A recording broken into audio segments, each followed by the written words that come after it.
है वो है कोलिजन और कोलिजन का रिमेनिंग पार्ट। तो इलास्टिक कोलिजन को हम डिस्कस करने वाले हैं वन डायमेंशनल मोशन के लिए।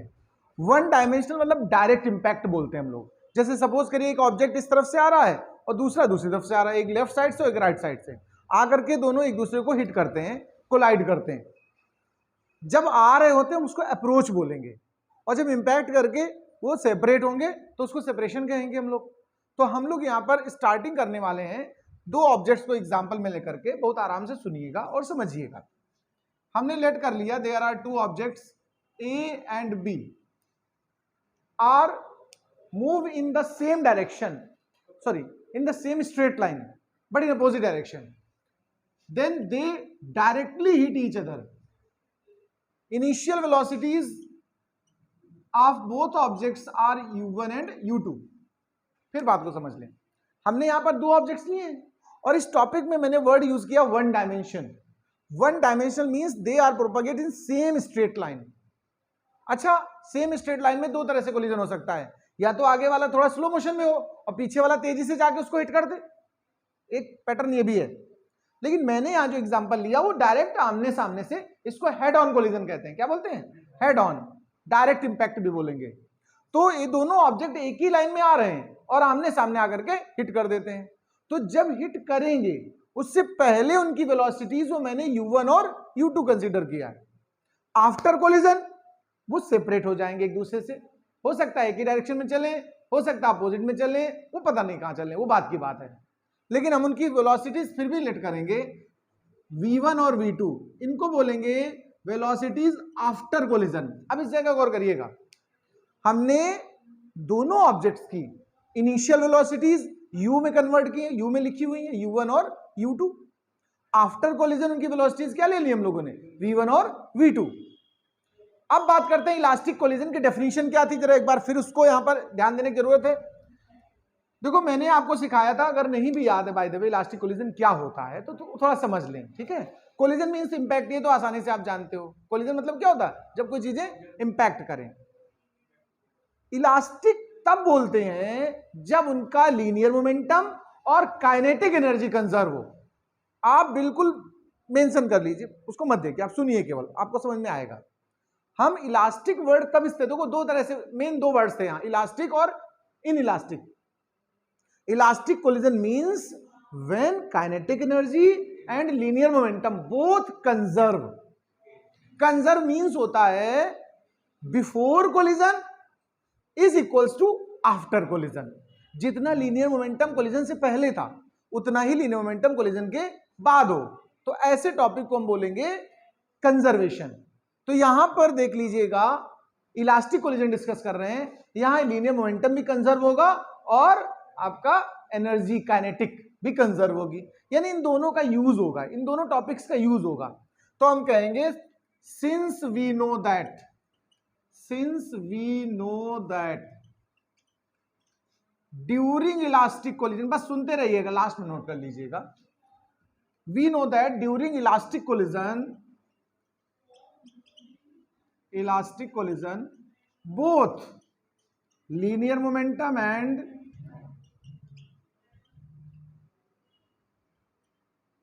kinetic energy remains conserved। हम इसी वर्ड का इस्तेमाल करने वाले हैं, इसी टॉपिक का इस्तेमाल करेंगे अपने डेरिवेशन को आगे बढ़ाने के लिए। इसमें देख लो, जब आ रहा है पूरा क्लियर। देखिए रिमेन्स कंजर्व, तो पहले यूज करते हैं लीनियर मोमेंटम का। Principle of conservation of linear momentum होता है linear momentum before collision is equals to linear momentum after collision. तो हम यहां पर लिखेंगे according to principle of conservation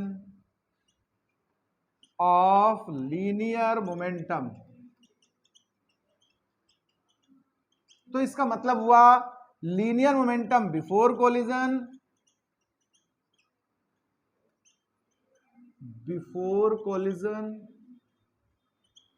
is equal to linear momentum after collision.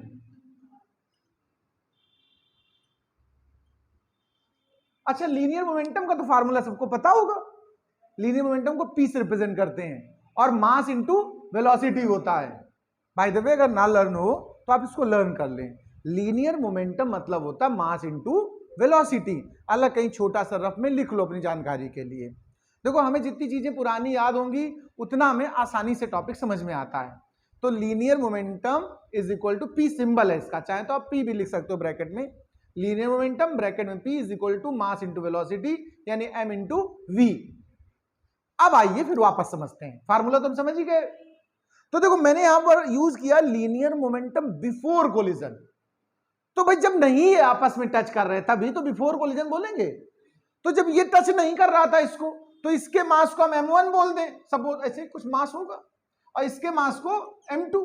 अच्छा जब वो कोलाइड ही नहीं करे थे तो उस समय इसका मास तो m1 है और इसकी वेलोसिटी क्या हमने लेट की है u1, करेक्ट। तो इसका लीनियर मोमेंटम क्या होगा m1 u1, मास इंटू वेलोसिटी। तो m1 u1 हुआ कि नहीं हुआ, पहले ऑब्जेक्ट का बताओ। तो बिफोर कोलिजन इसका हो गया मास m1 और वेलोसिटी u1। तो इसका भी तो लेंगे, सिस्टम में दो चीजें हैं ना, दोनों आपस में लड़ रहे हैं। इस देखो दोनों ऑब्जेक्ट्स को मिला के हम एक सिस्टम बोलेंगे, तो सिस्टम के लिए कंजर्वेशन लिया गया है। तो देखो इसका कोलिजन से पहले मोमेंटम कितना हुआ है m1 और u1। तो भाई इसका नहीं बता सकते क्या हम लोग, m2 u2, सीधी सी बात है। तो देखो ये जब कोलिजन नहीं हुआ था तब पूरे सिस्टम का लीनियर मोमेंटम है। अब वो कोलाइड हो गए, इंपैक्ट कर गए, फिर सेपरेट हो गए। तो सेपरेशन के बाद वेलोसिटी चेंज हुई, मास नहीं चेंज हुआ। आप इस तरह ना सोचे कि टकराए तो टूट फूट के थोड़ा सा गिर गया ना, इस तरह नहीं सोचना है। इलास्टिक है, इलास्टिक में ऐसा कुछ नहीं होगा, एज इट इज रहेंगे वो दोनों। तो देखिए आफ्टर कोलिजन अगर मैं इसका लीनियर मोमेंटम मांगू आपसे तो आप नहीं बता सकते हो क्या मुझे, m1 v1, वेलोसिटी v1 है ना, तो m1 और v1। और आफ्टर कोलिजन अगर यही बात करूं तो m2 v2। देखो सिंपल सी बात है, इसको बोलते हैं principal of conservation of linear momentum. यहां से थोड़ा सा और सिंपल करना चाहते हैं, मास m1 दो जगह है ना, इनको एक तरफ कर दो, m2 वाले दूसरी तरफ कर लो, तो थोड़ा इक्वेशन एक देखने में बन जाएगी अच्छी सी। देखिए m1 कॉमन ले लेंगे, जब इसको इधर ले आओ तो देखो m1 u1 है और ये माइनस का हो जाएगा m1 v1। m1 कॉमन ले लिया मैंने, इतना स्टेप समझना। तो यहां लिखेंगे u1 माइनस v1। यही काम हम m2 उस तरफ ले जाकर करेंगे, m2 कॉमन होगा हमारा, v2 बचेगा और ये माइनस का u2 बन जाएगा। तो ये बन जाएगा m2 in bracket v2 minus u2 equation 1। अगर कोई समस्या हो तो बताओ, बल्कि इसको 1a डाल दो तो ज्यादा मजा आएगा और इसको 1b डाल दो, हम इसका भी यूज करेंगे फ्यूचर में। बात ये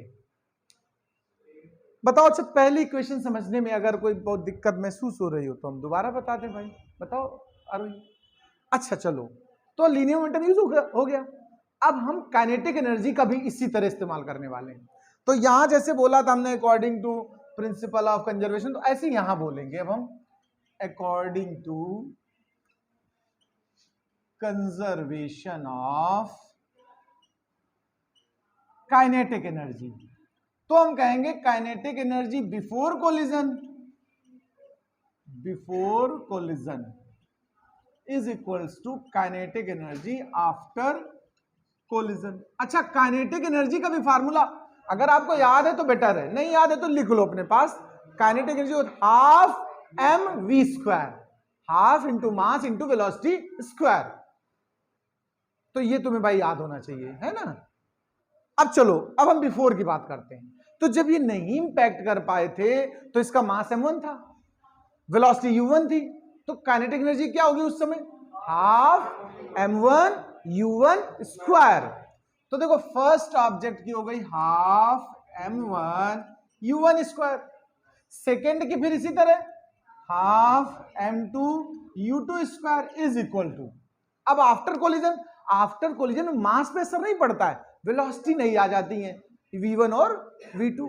तो आफ्टर कोलिजन अगर हम बात करें यहां पर तो half m1 v1 square, half m2 v2 square. इतना तो समझ में आ ही रहा होगा मुझे लग रहा है आपको। देखो जैसे इसमें किया मैंने मास m1 को एक तरफ और m2 को दूसरी तरफ, उसी स्टाइल में हम इसको भी अरेंज करना चाहते हैं। तो हाफ तो पहले कॉमन लेके कैटा कर दो, दोनों तरफ कट नहीं हो जाएगा। देखो इधर भी हाफ कॉमन है, आरएचएस में भी हाफ है, इसको कॉमन ले लो, कैंसिल कर दो। अब यहां पर m1 u1 स्क्वायर और वो इधर आएगा v1 स्क्वायर। देखो तो इसको हम इस तरह नहीं लिख सकते, m1 common u1 square minus v1 square is equal to, यही उस तरफ चलते हैं, m2 कॉमन लेते हैं। तो जब m2 कॉमन ले लोगे भाई m2 तो v2 square minus u2 square, इसको हम इक्वेशन चलो जैसे ये काइनेटिक वाली थी, इसको 2a ले लो और इस इक्वेशन का नाम हमने डाल दिया 2b। अभी तक कोई डाउट हो तो बता दो मुझे, मेन काम इतना ही था, आप तुम आसानी समझ लोगे। अब इन दोनों का हम रेशियो करे दे रहे हैं, मास का खेल खत्म। कैसे देखो, अगर हम इक्वेशन डिवाइड में ले लें इक्वेशन 2 बाई इक्वेशन 1, लेकिन ये b वाली ली है मैंने, equation 2b by equation 1b, तो इक्वेशन 2b ऊपर लिख लो न्यूमरेटर में और इक्वेशन 1b डिनोमिनेटर में।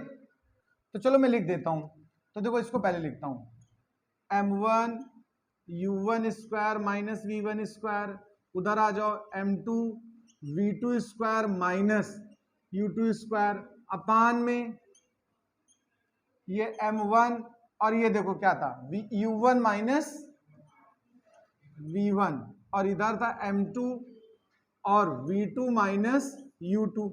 कोई डाउट? मास कैंसिल हो गए। अच्छा एक बात गौर से देखो, कुछ तुम्हें आइडिया मिल रहा है यहां से क्या? इस इक्वेशन को गौर से देखो, ए स्क्वायर माइनस बी स्क्वायर, ए प्लस बी ए माइनस बी, तो ए माइनस बी कैंसिल नहीं हो रहा ऊपर नीचे, साफ साफ दिख रहा है भाई। आप ये तो जानते होगे, फैक्टर तो जानते होगे। तो अच्छा यहाँ फिर क्या बचेगा, कोई बता सकता है? हाँ एलएचएस में क्या बचा, u1 प्लस v1 और आरएचएस में u2 प्लस, तो ये स्टेप हम जंप करके लिख रहे हैं, कोई दिक्कत तो नहीं। तो यहां पर हम सीधे लिख रहे हैं, देखो जरा ध्यान देना भैया, यहां बचा हमारा u1 प्लस v1 और यहां बचेगा हमारा v2 प्लस u2। देख लो आप लोग, ना समझ में आया तो बता दो मुझे। अच्छा इसमें एक और स्टेप बढ़ा दो बस, u2 को अपने घर में वापस ले आओ, वो एलएचएस का था ना एक्चुअल में, और v1 को उसके घर भेज दो कि भैया अपने घर जाओ। तो यहां देखना रिजल्ट में आया u1 minus u2 is equal to v2 minus v1। इसका एक सेंस निकल रहा है, इसका एक मीनिंग निकलता है। रिलेटिव वेलोसिटी हमने पीछे चैप्टर जब पढ़ाया था motion in one dimension, motion in, उसमें रिलेटिव वेलोसिटी एक टॉपिक था। जैसे रिलेटिव वेलोसिटी आप अगर नहीं याद है तो मैं समझा देता हूं, थोड़ा इसको समझ लें। बाय द वे किसी ने वन डायमेंशन नहीं पढ़ा हो तो अच्छे से समझ लो। जब हम जैसे दो ऑब्जेक्ट है, सपोज करो एक ए ऑब्जेक्ट और एक बी ऑब्जेक्ट, इसकी वेलोसिटी u1 है, इसकी u2 है। हम पूछें आपसे relative velocity of b with respect to a, वैसे ये वर्ड आ जाए, relative velocity of b with respect to a, तो इसको हम लोग लिखेंगे वेलोसिटी बी की ए के रिस्पेक्ट में। तो इसका फार्मूला बनता है, जिसके रिस्पेक्ट में निकालते हैं उसको माइनस करते हैं, तो u1 माइनस u2। लेकिन अगर उल्टा लिखते हो, सपोज करो हम relative velocity of A with respect to B, तो इसको पलट के लिखते, तो क्या लिखते u2 माइनस u1। तो ये जो वेलोसिटी का डिफरेंस होता है इसको हम क्या बोलते हैं, रिलेटिव वेलोसिटी। एक सिंपल फॉर्म में समझ लो, अगर कभी वेलोसिटीज का डिफरेंस लिखा हो तो आप उसे किस तरह सोचें, रिलेटिव वेलोसिटी की तरह सोचें। तो यहां जरा देखो डिफरेंसेस हैं कि नहीं है, ये उनका डिफरेंस है जो इंपैक्ट से पहले वेलोसिटी थी, और ये उन वेलोसिटी का डिफरेंस है जो इंपैक्ट के बाद आई, यही तो मतलब है। तो ये रिलेटिव वेलोसिटी बिफोर कोलिजन है और ये रिलेटिव वेलोसिटी आफ्टर कोलिजन है, ये नहीं लिख सकते क्या हम लोग? तो अब इसी बात को ये अगर आप चाहो तो रफ में कहीं अपने पास अगर नीड हो, ऐसे समझ में आएगा तो ना लिखो, तो हम यहां डायरेक्ट इसको रिलेटिव वेलोसिटी के फॉर्म में लिख रहे हैं। तो हम इस एलएचएस में लिखेंगे relative velocity before collision is equals to relative velocity after collision. ये रिजल्ट यहां से हमें मिला। इसको दूसरे वर्ड्स में क्या बोलते हैं ये भी समझ लो। ये तो सिंपल लैंग्वेज में बोल दिया, before collision, after collision. Before collision को हम बोलते हैं relative velocity of approach. Approach समझते हो ना, पहुंचना। तो ये देखो, इसको हम बिफोर कोलिजन ना लिखकर हम ये भी लिख सकते हैं रिलेटिव वेलोसिटी ऑफ अप्रोच, और इसको कहेंगे relative velocity of separation. Impact होने के बाद सेपरेट हो गए कि नहीं, पहले आए थे लड़ने झगड़ने और झगड़ा खत्म हुआ तो फिर अपने अपने घर चले गए, सेपरेट हो गए। तो इसी लाइन को हम एक और वर्ड्स में लिख सकते हैं, और करके relative velocity of approach is equals to relative velocity of separation. अगर यहां तक कोई डाउट हो तो मुझे बताओ, फिर इसके आगे थोड़ा और डिस्कस करेंगे, बहुत इंटरेस्टिंग टॉपिक है। लेकिन अगर इसमें कोई स्टेप बताओ, कोई दिक्कत तो इसको रोक दो, वीडियो को पॉज। हम इसी में ये जानना चाहते हैं कि जब कोलिजन कंप्लीट हो गया, ये सेपरेट हो रहे हैं, तो जो सेपरेशन की वेलोसिटीज हैं v1 v2 जिनको लेट किया है, उनका एक्चुअल वैल्यू कितनी होगी। यानी वो u1 u2 m1 m2 के फॉर्म में बनाना है मुझे। यानी हमको v1 और v2 की जो वैल्यूज हैं वो चाहिए, उनके लिए फार्मूला डेवलप करना है। तो हम इसके लिए इसी में अंदर कह सकते हो, आगे का हिस्सा है, एक हेडिंग जैसा डाल दीजिए आप, velocities after collision. Velocities after collision. अब ये कोलिजन के बाद की वेलोसिटी निकालना चाहता हूं मैं, वेलोसिटीज आफ्टर कोलिजन, ये डाल दें पॉइंट का नाम, वेलोसिटीज आफ्टर कोलिजन। आइए देखते हैं कोलिजन के बाद वेलोसिटी हमारी क्या बनने वाली है।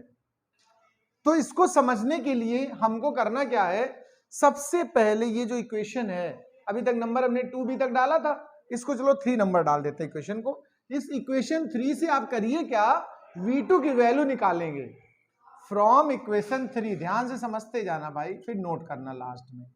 इक्वेशन 3 उठा रहा हूं मैं, और इक्वेशन 3 से मैं v2 को निकालता हूं। जरा देखना v2 क्या बनेगा।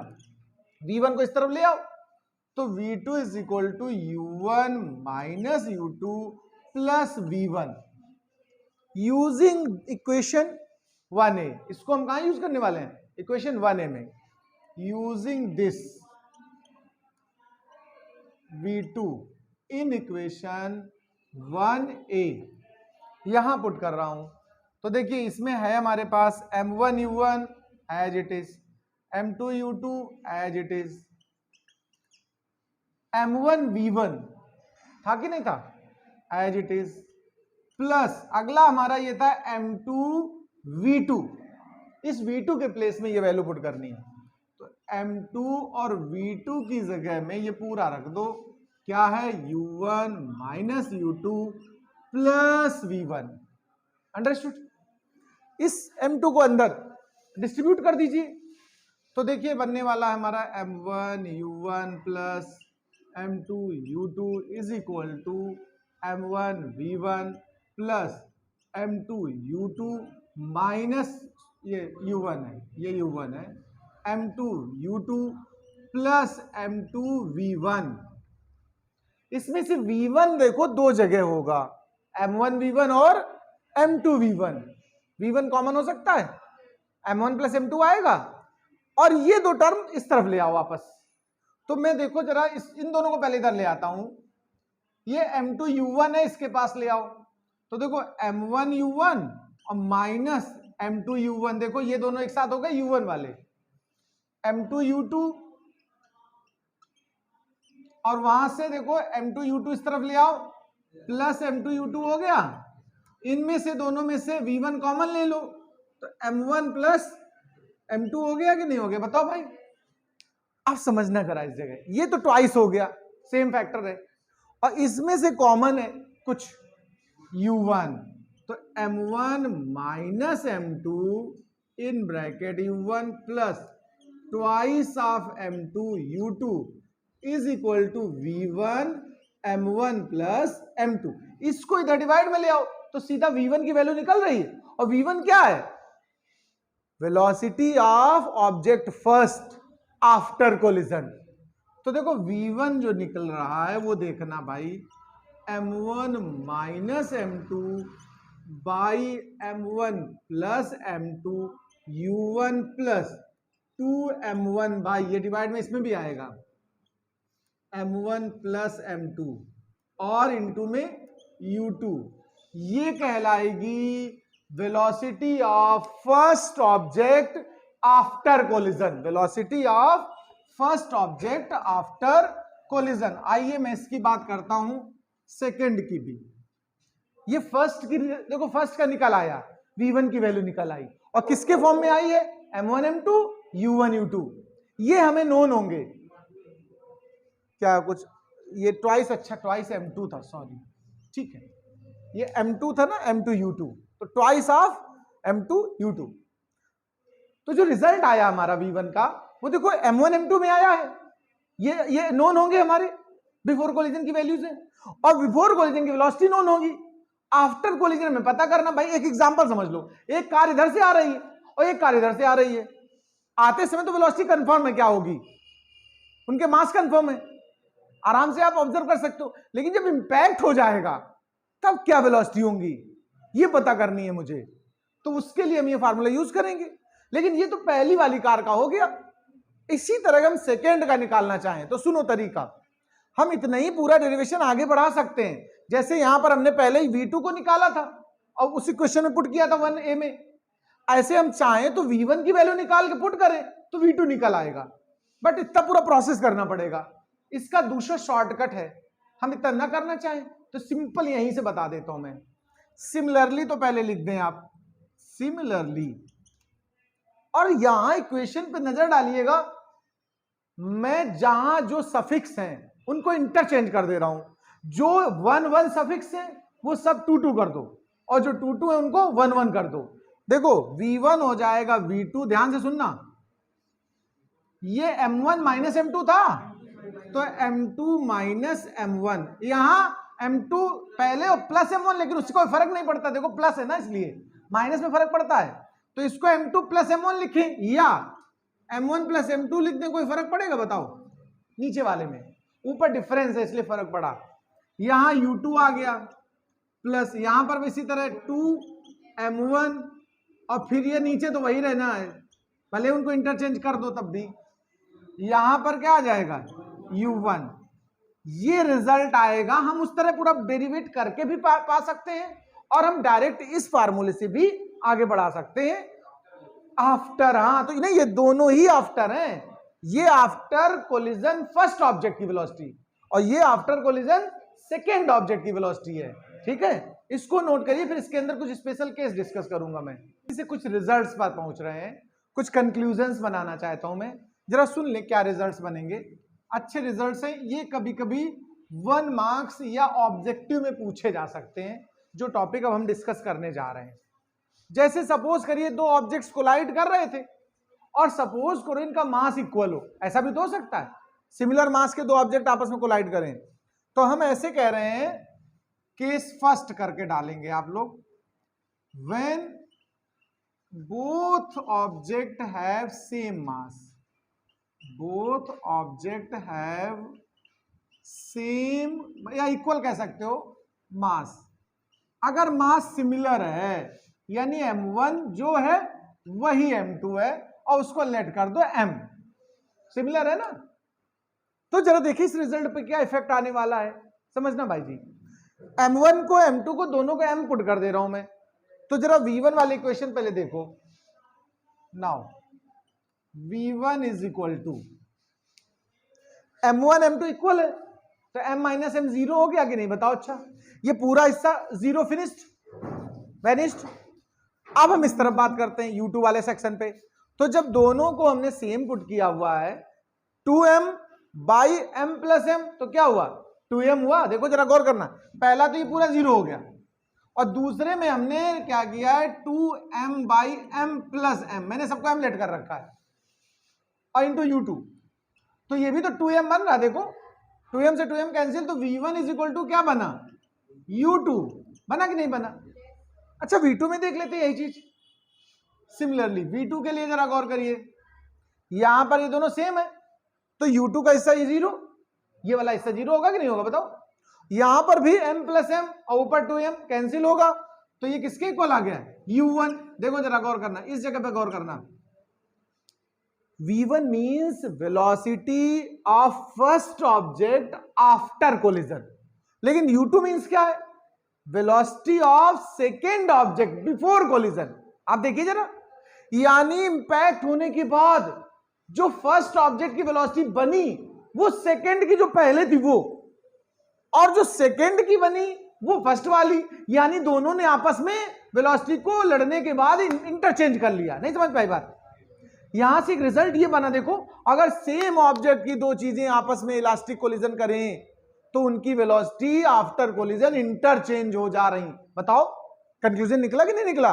अगर सिमिलर मास है तो इसका रिजल्ट हम बोल दे रहे हैं, पहले लिख लो बाद में ये डिस्कशन नोट कर लो। लिखिए इसके अंदर, केस फर्स्ट के अंदर लिखिए, when two objects of similar mass impact, when two objects of similar mass impact, then their velocities interchange, their velocities interchange after collision, interchange after collision। Pause कर दो। Topic में उठा, इसका सेकेंड केस उठाते हैं। सेकेंड केस में हम कहेंगे when two objects have similar mass but one is stationary, second is moving। Pause करो जरा। when an object collide to an stationary object with equal mass, मतलब है दोनों के मास इक्वल, लेकिन दूसरा वाला पहले से रुका हुआ खड़ा हुआ है और पहला वाला जाके उसको इंपैक्ट कर दे। जैसे मान लो एक कार खड़ी है और सिमिलर एकदम दूसरी कार उस पर जाके इंपैक्ट करे तो क्या होगा, अब ये चेक करना चाहता हूं। तो आप केस 2 में डाल दें, when one object collide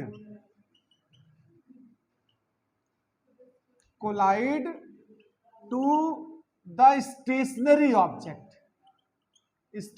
object of equal mass, ये पॉइंट और खास है, ऑफ इक्वल मास। ये हमारा केस 2 है, जरा इसको भी समझ लें फिर नोट कर लें। इस बार हमने मास इस बार भी इक्वल लिया हुआ है, लेकिन दूसरे वाले को रेस्ट में कहा है। मतलब हमारी सिचुएशन कुछ इस तरह है, m1 is equal to m2 मैंने m लेट कर लिया है और u2 हमने ऑलरेडी 0 लेट किया हुआ है, सेकंड वाला पहले से रुका बैठा है। तो आइए जरा यहां पुट करके देखते हैं v1 पे। तो जरा देखें v1 पे असर क्या पड़ रहा है। v1 पे ये हिस्सा तो 0 होगा, कोई डाउट बताओ भाई, m1 इक्वल टू m2 इसलिए, और इसमें u2 को 0 लेट कर रखा हुआ है तो ये भी 0 हो गया। तो पूरा रिजल्ट v1 का क्या हो गया। अब जरा v2 पे चेक कर देते हैं जरा इसी बात को। ये तो आपस में 0 है और इसको ही 0 लेट किया, इसको तो नहीं लेट किया ना तुमने, तो इसमें क्या असर आ रहा ध्यान देना, 2m by m plus m, तो 2m ये भी हुआ, कैंसिल हुआ, तो सीधा क्या बना u1। अब जरा देखो इसके रिजल्ट क्या है, ये रिजल्ट क्या मतलब इसका पता चल रहा है। तो देखो पता ये चल रहा है, सेकंड पहले किसमें था, रेस्ट में। अब सेकंड की वेलोसिटी किसके इक्वल हो गई, फर्स्ट की इनिशियल के बराबर, लेकिन फर्स्ट की आफ्टर कोलिजन क्या हो गई 0, यानी सेकंड की इनिशियल, यानी पहला वाला जो आ रहा था वो खड़ा हो जाएगा, स्टॉप, और जो खड़ा था उतनी ही स्पीड से आगे चला जाएगा जितनी पहली ने उसको दी है। नहीं समझ में आई बात भाई? दो कार थी, एक खड़ी थी एक आई, उसने मार दिया उसको टक्कर, तो जो खड़ी थी वो चलने लगी और उतनी स्पीड से चली जितने से ये आया था और ये वहीं खड़ा हो गया। ये इसका रिजल्ट है, यानी stationary object moves with velocity of moving object but moving object will be stopped. यही तो इसका कंक्लूजन है। तो कंक्लूजन पहले नोट करो, लिखिए when one object collide to the stationary object of equal mass then moving object comes into rest, then moving object comes into rest and stationary object move with velocity of first, stationary object will move with velocity of first। Pause करो।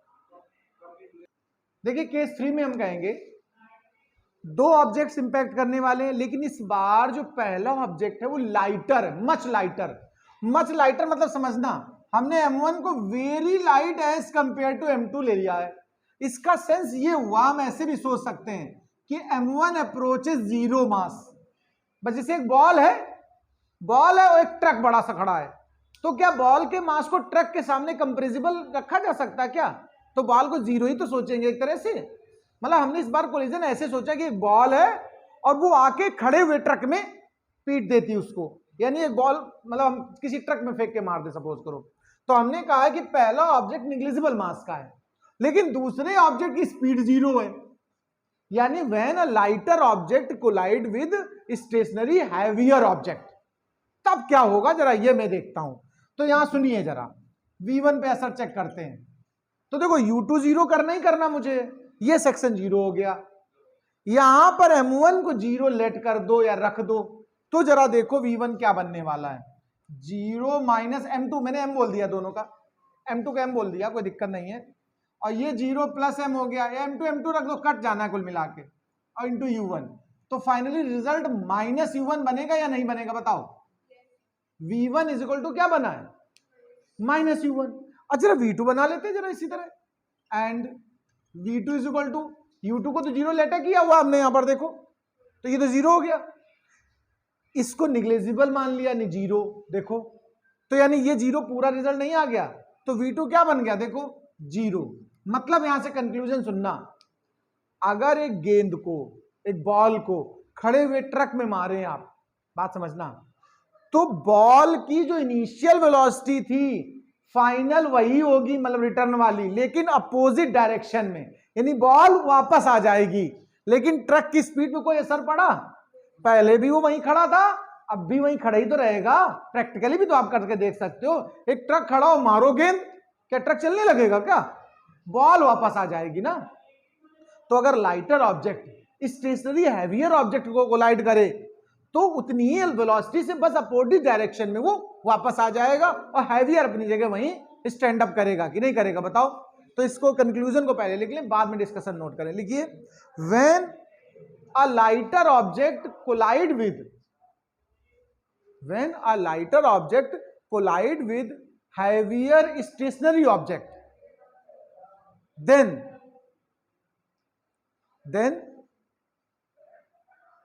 lighter object return back in opposite direction, lighter object return back in opposite direction with same speed, but heavier object remains stationary। Pause करो, case 4 समझ लें अब आपको। हम कहेंगे when massive object, massive मतलब heavy object, massive object collide with